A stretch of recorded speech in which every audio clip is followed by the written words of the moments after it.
During the Diablo 4 beta, a lot of people had quite a lot of problems with Druid. But I'm here to expel all of those problems, specifically regarding the leveling process. So as you might have heard, Druid was quite shit during leveling, and it will stay shit, unfortunately, because a lot of its skills are very much reliant on legendaries or specific builds. That's how balance is in ARPGs, unfortunately, and Druid was one of the losers of the bunch that had to sacrifice its leveling process for that extreme endgame power. And it does have extreme endgame power. So, in order to help you as a fellow Druid main, I'll be giving you all the tips that I can regarding leveling and how to build your character for the leveling process.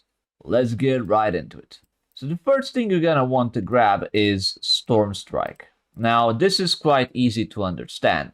None of your other basic skills offer you as much value as Storm Strike. Storm Strike is as good as one of your major abilities. I'm talking core, defensive. It really is that good.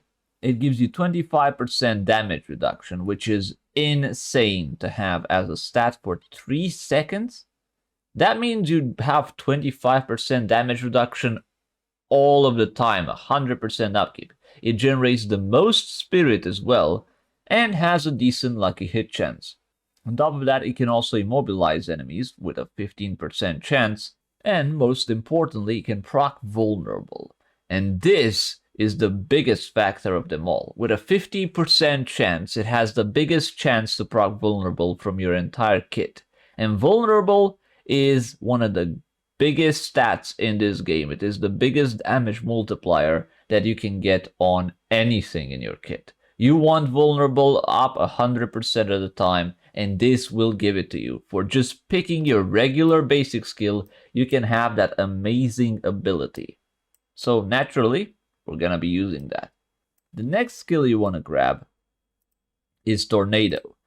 Now, Tornado, the reason why it's so good is because every single one of your other core skills relies on a massive legendary boost that pretty much alters the skill entirely. It's not even the same thing, but in that form, those skills would be absolutely broken in the leveling process.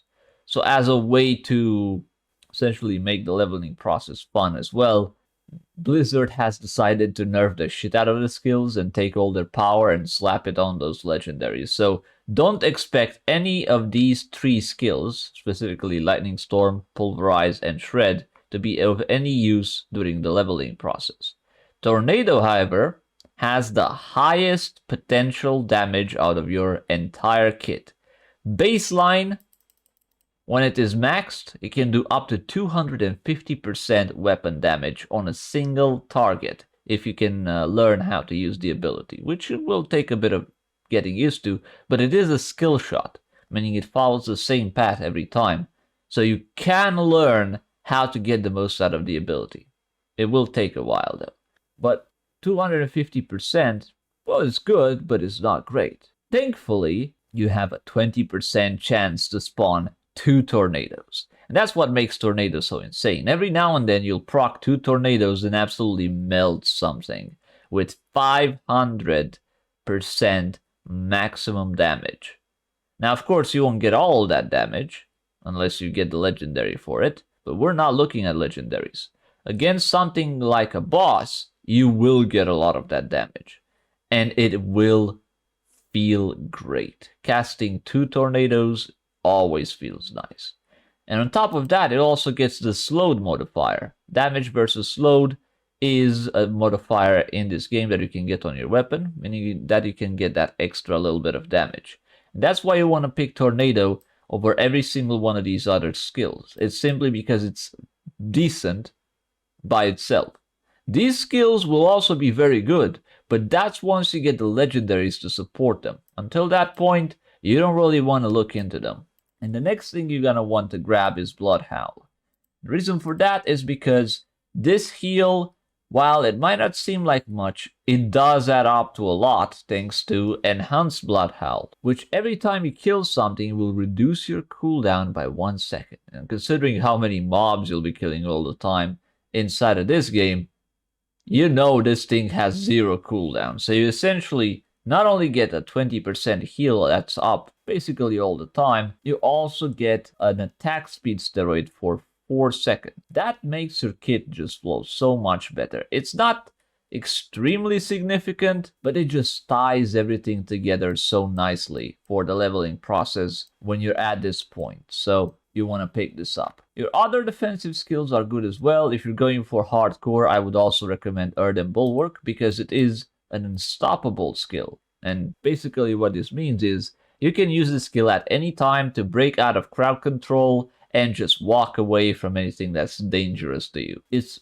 pretty insane. But we're not gonna go for that since at least I personally prefer the heal. The heal just feels nicer. You know, if you're in a pinch, you run out of potions for one reason or another, you can just run around, dodge perfectly, and heal yourself back to full and engage again. Next up, we have wolves. Now, the reason why I want to pick wolves is, once again, pets are pretty good in this game. They can essentially act as a defensive shield since they will aggro some of the enemies and they will take damage, which is in your favor. They also set up your tornadoes, so some enemies will get stuck in your wolves. Now you can just throw a tornado towards those enemies and do it with a sweet spot of tornado. That way you'll get that tons of damage.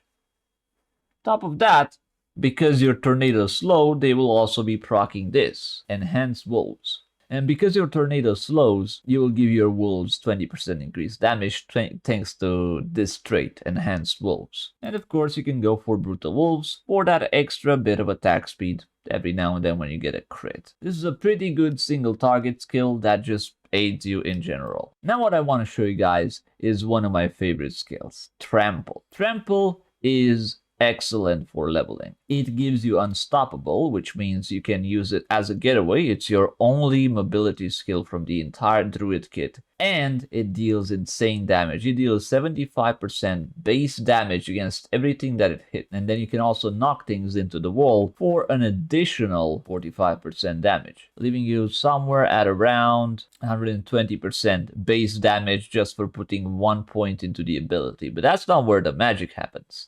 The magic happens here. Enhanced Trample. Enhanced Trample gives you an extra 150% bonus damage. This will get reduced for each enemy hit by about 50%. But against bosses, this will make Trample hit for 300%. It's one fucking fantastic button to press.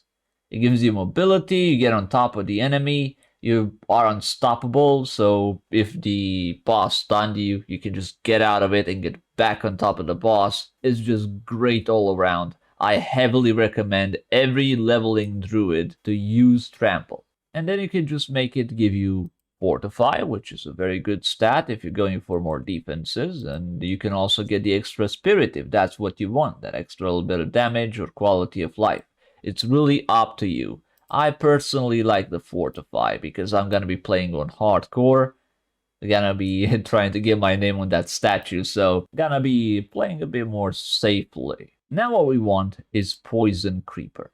Now Poison Creeper is a bit tricky because the toolkits on this ability are quite deceiving. Baseline, it gives you 90% damage over 2 seconds, and it can immobilize enemies for 2 seconds as well. This will increase the immobilize by yet another second, but the thing that is most deceiving is this. Poison Creeper's active poisoning duration is increased by 3 seconds. What does that mean? Well, as it turns out, what this means is this 90% damage turns into 225% damage or something along those lines. This is nuts.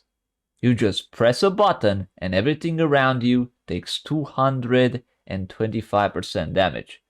And one amazing thing that you can opt into here on your Druid boons for your leveling process is Pack Leader. Lucky hit Critical strikes have up to a 20% chance to reset the cooldowns of your companion skills. So, that makes your companion skills, which do quite a bit of damage, quite good. You can, with certain builds, if you have enough lucky hits, you can just spam these things. You do need to crit though.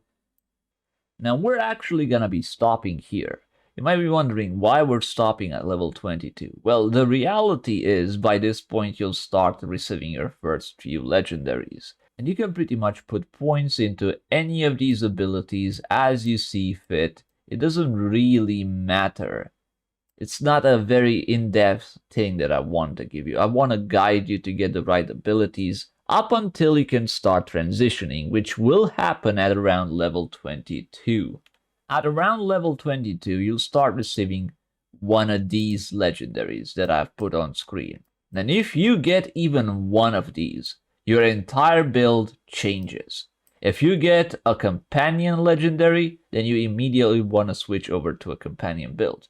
If you get the trample legendary, which is one of the strongest legendaries in the game, then you want to run trample at the highest it can be. So that's the reality of Druid. You want to pave the path and clear everything at maximum efficiency. And then once you've broken out of your shell, once you've gotten through those first few levels, you can just get to stomping things with the amazing legendaries that Druid puts at your disposal. The entire class is centered around these great legendaries.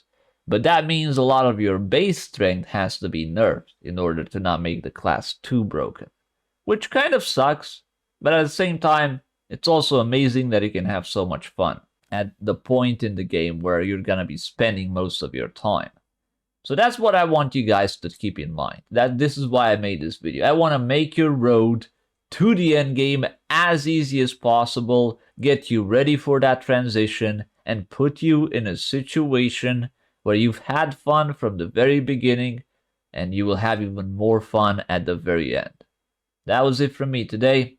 We'll be talking tomorrow when I'll be posting my actual in-depth build, and we'll also be live streaming all of my building process for the entire hardcore playthrough. I will be predicting the best possible builds, not just for me, but also for you guys. I'll be seeing you then. Bye-bye.